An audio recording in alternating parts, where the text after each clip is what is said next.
नमस्कार दोस्तों, स्वागत है आपका हमारे YouTube चैनल में, जिसका नाम है एस गेन नॉलेज। आज हम आपको महाभारत के अहम किरदार पितामह भीष्म के बारे में बताने जा रहे हैं। वीडियो को ध्यान से और अंत तक जरूर देखें। भीष्म महाभारत के प्रमुख पात्र हैं। ये महाराजा शांतनु के पुत्र थे। इनका वास्तविक नाम देवव्रत था। राजा शांतनु के बड़े बेटे भीष्म 8 वसुओं में से थे। अपने पिता को दिए गए वचन के कारण इन्होंने आजीवन ब्रह्मचर्य का व्रत लिया था। इन्हें इच्छा मृत्यु का वरदान प्राप्त था। जन्म कथा: एक बार हस्तिनापुर के महाराज प्रतीप गंगा के किनारे तपस्या कर रहे थे। उनके रूप सौंदर्य से मोहित होकर देवी गंगा उनकी दाहिनी जांघ पर आकर बैठ गईं।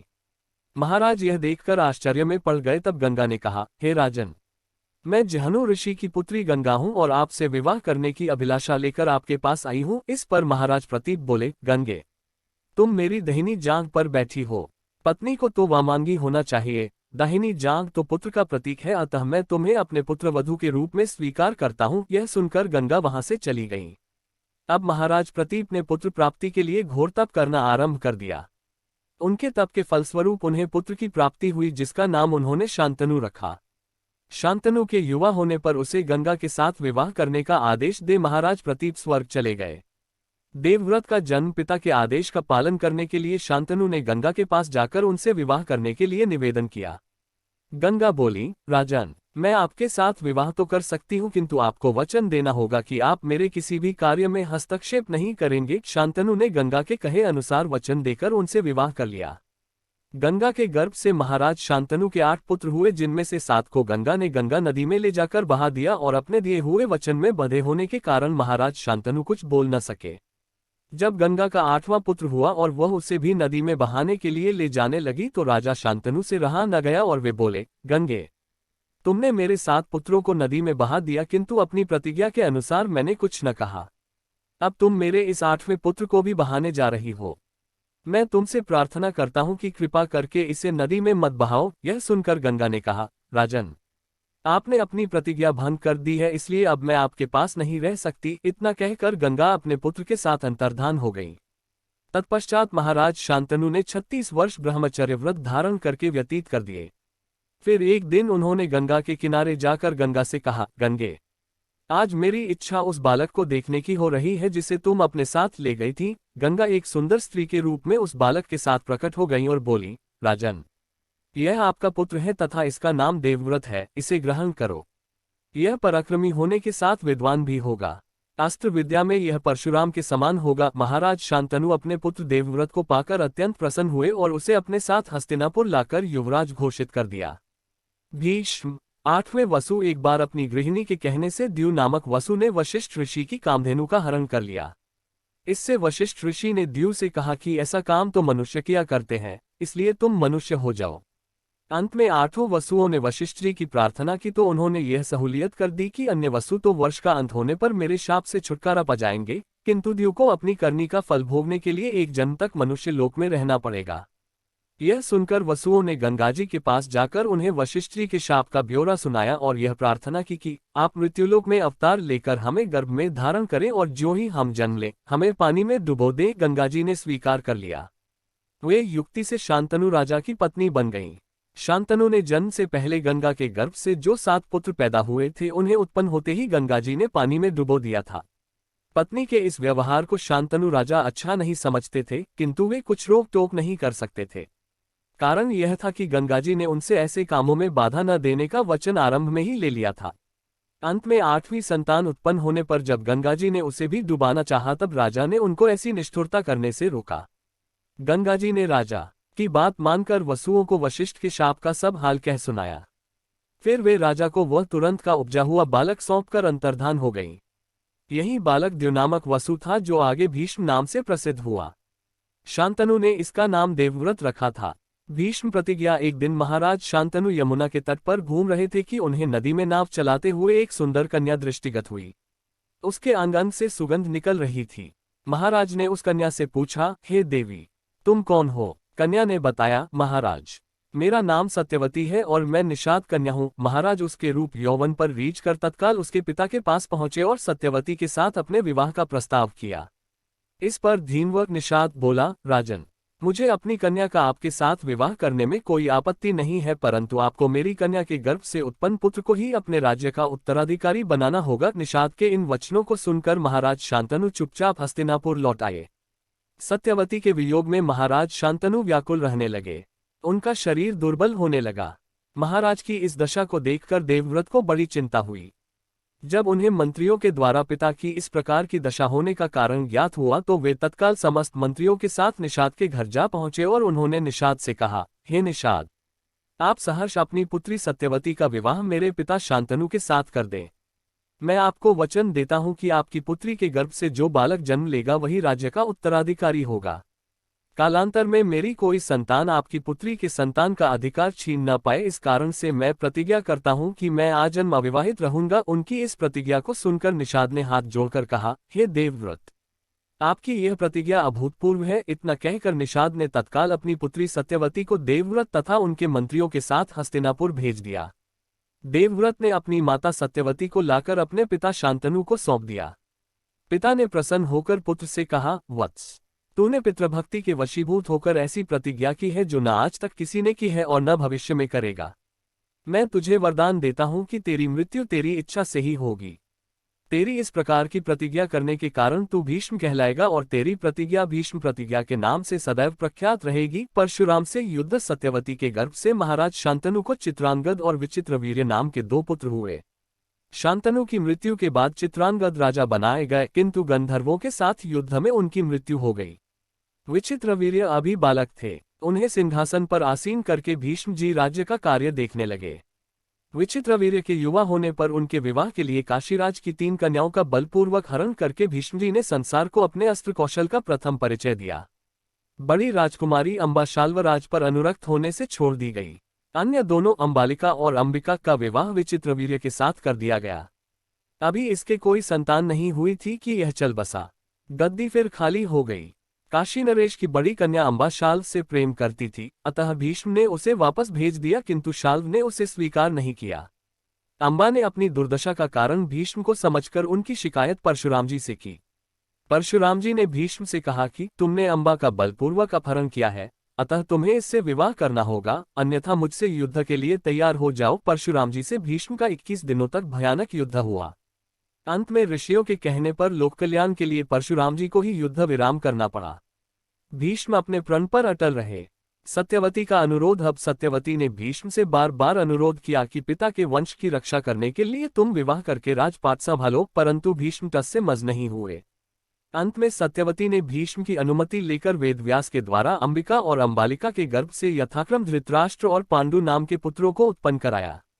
ब्रह्मचर्य पालन और कृष्ण भक्ति। भीष्म ने दाशराज से आजन्म अविवाहित रहने की प्रतिज्ञा की थी। इस प्रतिज्ञा का पालन केवल विवाह से बचे रहने से ही पूरा नहीं हो सकता था। इसका पालन तो 16 आने ब्रह्मचर्य के नियमों का पालन करने से ही हो सकता था। अतएव भीष्म ने वही किया। उन्होंने स्त्री विषयक सभी प्रकार की इच्छाओं को त्याग दिया। वे योगारूढ़ होकर ब्रह्म का चिंतन और भगवान का भजन किया करते थे। उनके आगे श्री कृष्ण अभी बच्चे ही थे, फिर भी वे उनको ईश्वर का अवतार समझते और उनकी भक्ति किया करते थे। भीष्म की कृष्ण भक्ति का उदाहरण प्रसिद्ध ही है। श्री कृष्ण ने निहत्थे रहकर अर्जुन का रथ हाँकने की प्रतिज्ञा की थी, किंतु भीष्म ने उनसे शस्त्र ग्रहण कराने का प्रण कर लिया। इस संबंध में सूरदास जी का पद प्रसिद्ध है, आजू जो हरि ही न शस्त्र गहाऊं, तो लाजो गंगा जननी को संतनु सुत न कहाऊं। अंत में भक्त की लाज रखने को जब श्री कृष्ण चक्र रथ का पहिया लेकर दौड़ पड़े तब भीष्म ने हथियार रख दिए और श्री कृष्ण के हाथ से मारे जाने में अपना अहोभाग्य समझा। ऐसा करके उन्होंने श्री कृष्ण के अस्त्र धारण न करने की प्रतिज्ञा की भी रक्षा कर ली। कृष्ण की प्रतिज्ञा का खंडन महाभारत के युद्ध में भीष्म को कौरव पक्ष के प्रथम सेनानायक होने का गौरव प्राप्त हुआ। इस युद्ध में भगवान श्री कृष्ण ने शस्त्र न ग्रहण करने की प्रतिज्ञा की थी। एक दिन भीष्म ने भगवान को शस्त्र ग्रहण कराने की प्रतिज्ञा कर ली। इन्होंने अर्जुन को अपनी बाण वर्षा से व्याकुल कर दिया। भक्तवत्सल भगवान ने भक्त के प्राण की रक्षा के लिए अपनी प्रतिज्ञा को भंग कर दिया और रथ का टूटा हुआ पहिया लेकर भीष्म की ओर दौड़ पड़े। भीष्म भगवान की इस भक्तवत्सलता पर मुग्ध हो गए, किंतु इस प्रकार उन्होंने श्री कृष्ण की प्रतिज्ञा खंडित कर दी। कुरुक्षेत्र का युद्ध आरंभ होने पर प्रधान सेनापति की हैसियत से भीष्म ने 10 दिन तक घोर युद्ध किया था।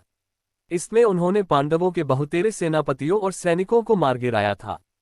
इतने पर भी दुर्योधन उनसे कहा करता था कि पांडवों के साथ पक्षपात करने के कारण आप जी खोलकर युद्ध नहीं करते। इससे खिन्न होकर उन्होंने दुर्योधन को धिक्कार देते हुए कहा कि अपने भुजबल के भरोसे पर पांडवों को तो एक दिन विजय मिलेगी ही। उनके क्रोधानल में भस्म होने से तुमको एक भी महारथी न बचा सकेगा। यह सच है कि पांडवों पर पितामह की कृपा दृष्टि थी, किंतु इसका यह मतलब नहीं कि वे दुर्योधन के साथ दगा कर रहे थे। युधिष्ठिर को दिया विजय प्राप्ति का उपाय प्रतिदिन भीष्म के हाथों बहुत से सेनापतियों और सैनिकों का विनाश होते देख युधिष्ठिर ने अपने भाइयों और श्री कृष्ण से पूछा कि क्या करने से पितामह को युद्ध से अलग किया जाए। युद्ध छिड़ने से प्रथम श्री कृष्ण ने प्रतिज्ञा की थी कि इस समरभूमि में रहकर भी हथियार न छुएंगे, किंतु इस समय यह कठिनाई देखकर उन्होंने कहा कि तो फिर हम ही भीष्म से लोहा लेंगे, प्रतिज्ञा को तोड़ेंगे। युधिष्ठिर ने श्री कृष्ण को ऐसा न करने देकर कहा कि पितामह भले ही दुर्योधन की ओर से युद्ध करते रहें, पर वे हमारे भले की सलाह देने से न चूकेंगे। इसके लिए वे मुझे वचन दे चुके हैं, इसलिए चलो उन्हीं से उपाय पूछें। युद्ध में हम उन्हीं के बताए उपाय से काम लेंगे।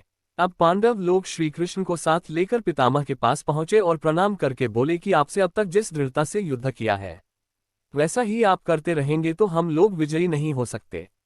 अतएव ऐसा उपाय बतलाए कि आपका वध कैसे हो सकता है। भीष्म ने कहा, मैं जिस समय हाथ में अस्त्र लेकर युद्ध करता हूं उस समय मुझे देवता तक जीत नहीं सकते। मेरे हथियार रख देने पर ही वे मुझ पर विजय पा सकते हैं। जिसके पास शस्त्र कवच और ध्वजा नहीं है, जो गिर पड़ा हो, भाग रहा हो अथवा डर गया हो, उस पर मैं हाथ नहीं उठाता।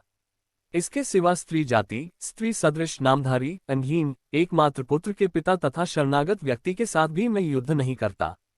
अमंगल चिन्ह युक्त ध्वज को देखकर भी युद्ध न करने का मैंने नियम किया था। तुम्हारी सेना में एक महारथी शिखंडी है, वह पहले स्त्री था, अब पुरुष बन गया है। उसको आगे करके अर्जुन मेरे ऊपर प्रहार करे। शिखंडी से मैं युद्ध करूंगा नहीं और अर्जुन की चोटें मेरे ऊपर कारगर हो जाएंगी।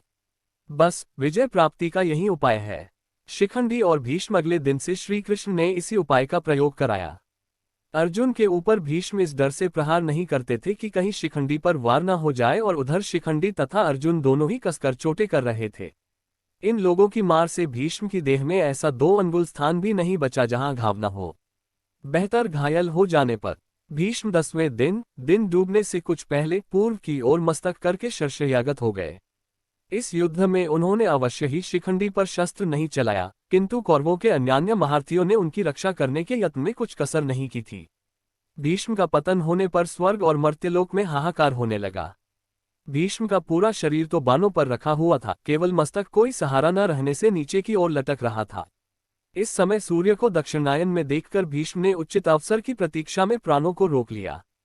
गंगाजी के कहने से मानस सरोवर निवासी ऋषि लोग हंस का रूप धारण करके इस समय भीष्म के पास आए थे।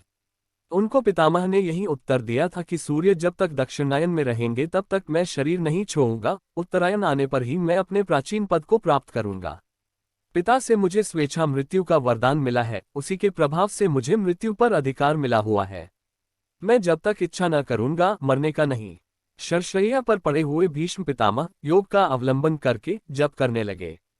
अंतिम समय भीष्म के पतन की खबर फैलने पर कौरवों की सेना में हाहाकार मच गया और पांडवों के यहाँ खुशी मनाई जाने लगी। दोनों दलों के सैनिक और सेनापति लोग युद्ध करना छोड़कर भीष्म के पास एकत्र हो गए। उनसे यथायोग्य अभिवादन करके भीष्म ने कहा कि राजन्यगण, मेरा सिर नीचे लटक रहा है, मुझे उपयुक्त तकिया चाहिए। राजन्यगण मूल्यवान तरह तरह के तकिये ले आए, किंतु भीष्म ने उनमें से एक एक को भी न लेकर मुस्कुराकर कहा कि ये तकिये इस वीरशय्या के काम में आने योग्य नहीं है। फिर अर्जुन की ओर देखकर कहा कि बेटा, तुम क्षात्र धर्म के जानकार हो, मुझे उपयुक्त तकिया दो। आज्ञा पाते ही अर्जुन ने उनको अभिवादन कर बड़ी तेजी से ऐसे 3 बाण मारे जो उनके माथे में छिदकर पृथ्वी में जा लगे। बस माथे को सहारा मिल गया। इन बाणों का आधार मिल जाने से सिर के लटकते रहने की पीड़ा जाती रही। इससे प्रसन्न होकर भीष्म ने अर्जुन से कहा कि जो तुम तकिया न देते तो मैं क्रुद्ध होकर शाप दे देता। फिर उन्होंने राजाओं से कहा कि उत्तरायण आने तक मैं इसी शरशय्या पर रहूंगा। मेरे चारों ओर खाई खुदवा दो, मैं सूर्य की उपासना करता रहूंगा। अब तुम लोग वैर विरोध छोड़कर युद्ध बंद कर दो। इसी समय अपना सब सामान लिए हुए शल्य निकालने वाले चतुर चिकित्सक लोग आ गए। उनको देखकर भीष्म ने दुर्योधन से कहा कि मुझे क्षत्रियों की परम गति मिल चुकी है, अब चिकित्सकों की क्या आवश्यकता, मैं तो इन सब बाणों समेत जलाया जाऊंगा। इन चिकित्सकों को पुरस्कार देकर आदर के साथ विदा कर दो। पितामह की ये बातें सुनकर और उनका धर्मसंगत व्यवहार देखकर राजा लोग उनको प्रणाम और प्रदक्षिणा कर करके अपनी अपनी छावनियों में लौट गए। अगले दिन सवेरा होने पर फिर क्षत्रिय योद्धा लोग आए। उनके साथ साथ हजारों क्षत्रिय कन्याएं भी आईं। बाजे बजाने वाले, नट, नर्तक और कारीगर आदि पितामह के पास आए और उनके चारों ओर चुपचाप खड़े हो गए। अस्त्रों की चोटों के कारण भीष्म को बड़ी पीड़ा हो रही थी। उन्होंने राजाओं से पीने के लिए ठंडा पानी मांगा तो लोग चारों ओर से तरह तरह की खाने की वस्तुएं और घड़ों में ठंडा पानी ले लेकर दौड़ पड़े। इस पर भीष्म ने कहा, भूपतियों, शरशैया पर लेट जाने से अब मैं मनुष्य लोक से अलग हो चुका। मैं तो केवल सूर्य के परिवर्तन काल की बात जोह रहा हूं। आप लोग मेरे लिए यह क्या ले आए? अब उन्होंने अर्जुन को देखना चाहा। आज्ञा पाते ही अर्जुन भीष्म के आगे नम्रता के साथ जा खड़े हुए।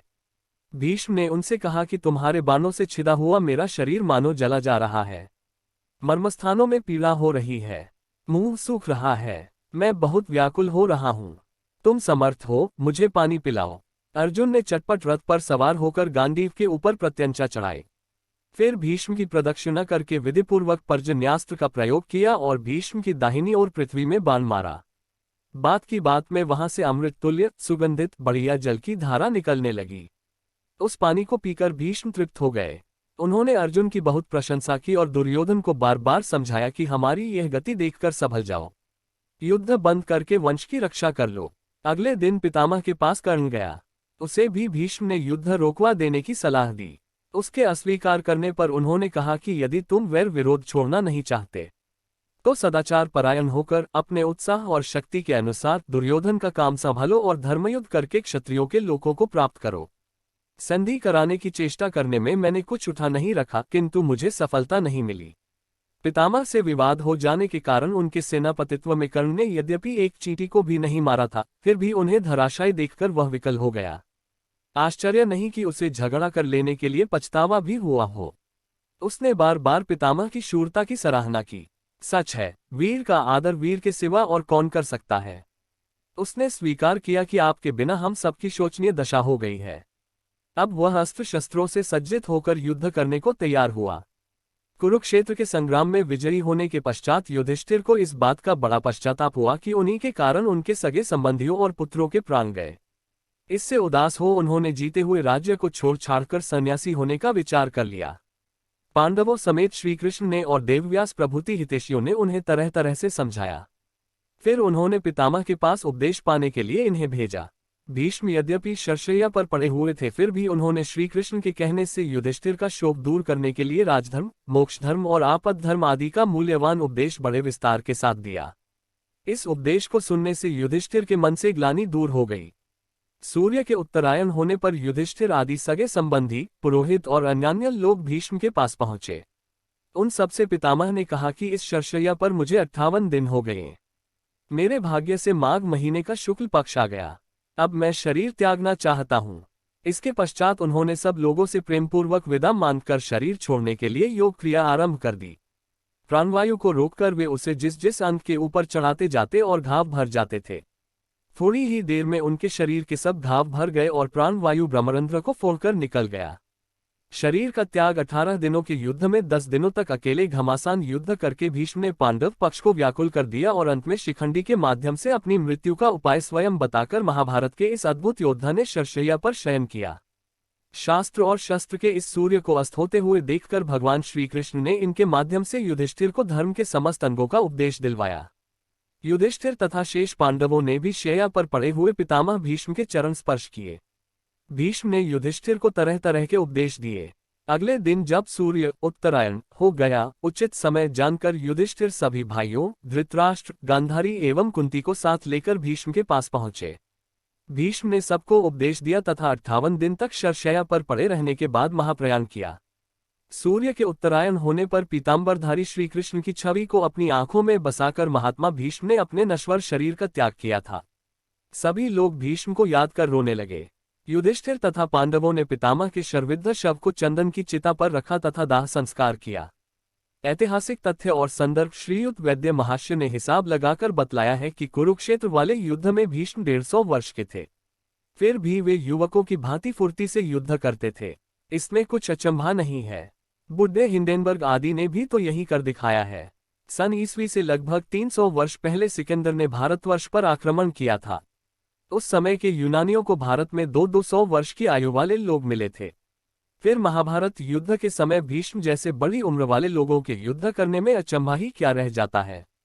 इस युद्ध के समय अर्जुन 55 वर्ष के थे। वे जिस समय हिमालय से हस्तिनापुर में आए उस समय 5 वर्ष के माने जाएं तो मानना पड़ेगा कि पांडु 40 वर्ष की आयु में और उनके पिता विचित्रवीर्य 30 वर्ष की उम्र में मरे होंगे। इस दृष्टि से मालूम पड़ता है कि जिस समय भीष्म को राजकाज संभालते 70 वर्ष हो गए थे, अर्थात उस समय भीष्म 100 वर्ष के थे। उन्होंने कोई 120 वर्ष तक निर्लिप्त रहकर राजकाज संभाला था। इस कारण राजनीति के दांव पेंच समझने में उनसे अधिक कुशल और कौन हो सकता था। इसी कारण व्यास जी ने सारी राजनीति का उपदेश भीष्म के मुंह से ही दिलवाया है और सौती ने भी तत्वज्ञान का उपदेश उन्हीं से दिलवाना ठीक समझा। एक प्रश्न यह है कि जब दुर्योधन ने भीष्म का उपदेश नहीं माना तब भीष्म ने उसकी ओर से युद्ध क्यों किया? वास्तव में उनका काम राजा को उसकी भूल सुझा देना भर था। अंतिम निर्णय तो राजा ही कर सकता है। राजा को देवता का अंश मानने की धारणा हमारी बहुत पुरानी है। फिर जिसका नमक इतने दिनों खाया था उसको छोड़कर कैसे जा सकते थे? यदि यह कहा जाए कि इन्होंने किसी दूसरे का नमक नहीं खाया, अपना ही खाया था, तो यह भी ठीक नहीं, क्योंकि एक बार जब ये अपना राजगद्दी का अधिकार छोड़ चुके तब इनका प्रभुत्व रह ही कहाँ गया। यदि यह कहें कि कौरव पांडवों का बंटवारा होते समय नई राजधानी स्थापित होने पर ये पांडवों के यहाँ क्यों न चले गए, तो इसका उत्तर यह है कि पुराना स्थान छोड़ने की आवश्यकता ही क्या थी। उस समय यही कहा निश्चय हुआ था कि कौरव लोग ऐसे हठी और अधर्मी हैं। अतएव अकारण पुराने आश्रय को छोड़ नए की खुशामद करने की झंझट कौन मोल लेता। फिर युद्ध तो उन्हें उस ओर से भी करना पड़ता। हाँ, तब यह कहने को होता कि उन्होंने अत्याचार और अन्याय के विरुद्ध हथियार उठाया। वीडियो को अंत तक देखने के लिए धन्यवाद। ऐसे ही ज्ञान वाली वीडियो देखने के लिए लाइक कीजिए, शेयर कीजिए और सब्सक्राइब करके घंटी वाला बटन दबाएं। धन्यवाद।